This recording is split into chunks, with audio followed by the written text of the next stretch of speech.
کلام شروع نہ کریں، بالکل خاموشی سے بیٹھے ہیں، قالین کی تقریریں اور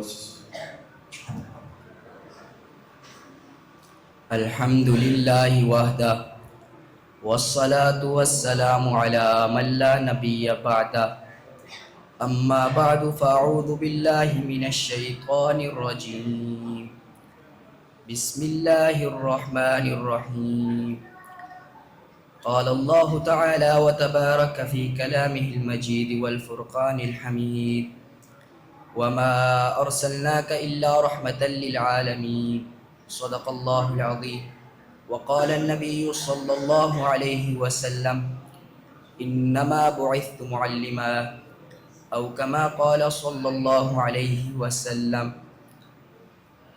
میرے عزیز طلباء ساتھیوں، آج میں جس باسعادت عظیم موضوع پر لب کشائی کرنا چاہتا ہوں، وہ صرف ایک جملہ نہیں، ایک صدا ہے، ایک بیداری ہے، ایک پکار ہے، اٹھ کے دنیا کو دکھا دے رخ احمد کی ضیاء۔ یہ جملہ ہمیں جھنجھوڑتا ہے، ہمیں جگاتا ہے، ایمان کی وہ چنگاری دکھاتا ہے جس سے دل زندہ ہوتے ہیں، قومیں بیدار ہوتی ہیں۔ اے نوجوان مسلمان، یہ دور تھک کر بیٹھنے کا نہیں، یہ وقت خاموش رہنے کا نہیں۔ دنیا تاریخیوں میں بدل رہی ہے، مگر ہمارے پاس وہ چراغ ہے جس کی روشنی صدیوں سے دلوں کو منور کرتی آ رہی ہے۔ وہ چراغ ہے رخ مصطفیٰ۔ جب مکہ کی تپتی ریت جلتی تھی، جب سنگی کفار ظلم کی انتہا کر چکے تھے، تو صحابہ نے اس وقت بھی دنیا کو بتایا تھا کہ وہ روشنی کیا ہوتی ہے۔ وہ روشنی نہ صرف چہروں پر تھی، وہ کردار میں تھی، وہ اخلاق میں تھی، وہ صبر میں تھی، وہ عزم میں تھی، وہ امانت میں تھی، وہ صداقت میں تھی، وہ عدالت میں تھی، وہ شہامت میں تھی، وہ شجاعت میں تھی۔ آج ہم پھر اسی روشنی کے امیر ہیں، اسی نسبت کے مسافر ہیں، اسی پیغام کے وارث ہیں، اور ہم پر لازم ہے کہ ایک بار پھر دنیا کو بتائیں کہ رخ احمد کی ضیاء کیا ہوتی ہے۔ یہ ضیاء ظلم کے سامنے سچائی ہے، یہ ضیاء نفرت کے سامنے محبت ہے، یہ ضیاء نا امیدی کے سامنے امید ہے، یہ ضیاء کمزوری کے سامنے بلندی ہے،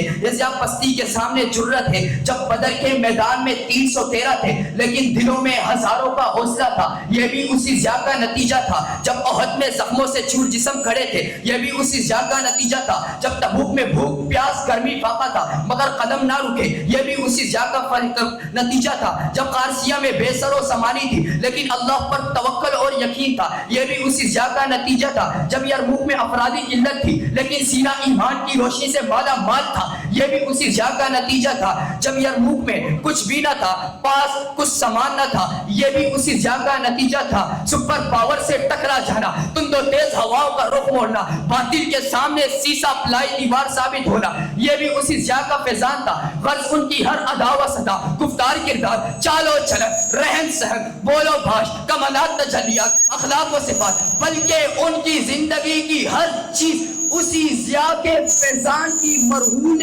منت تھی۔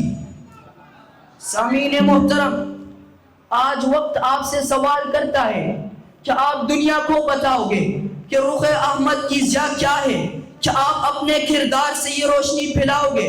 کیا آپ اپنی سوچ، اپنے اخلاق، اپنے محبت سے دنیا کو یہ احساس دلاؤ گے کہ ہم وہ امت ہے جس کا رہبر محمد عربی ہے؟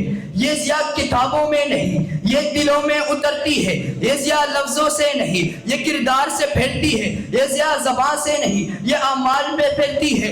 اور یاد رکھو، دنیا ہمارے چہروں کو نہیں دیکھتی، دنیا ہمارے کردار کو دیکھتی ہے۔ دنیا ہماری باتوں سے زیادہ ہماری سچائی کو جانتی ہے۔ لہٰذا اٹھو، اپنے آپ کو سنوارو، اپنی نیت درست کرو اور دنیا کو بتا دو ہم وہ امت ہے جس کے پاس رخ احمد کی ضیاء ہے۔ پھر میں کیوں نہ کہوں، حضور آئے تو سر آفرینش پا گئی دنیا، اندھیروں سے نکل کر روشنی میں آ گئی دنیا۔ بجھے چہروں کا زنگ اترا، ستے چہروں پہ نور آیا، حضور آئے تو انسانوں کو جینے کا شعور آیا۔ وآخر دعوانا ان الحمد للہ رب العالمین۔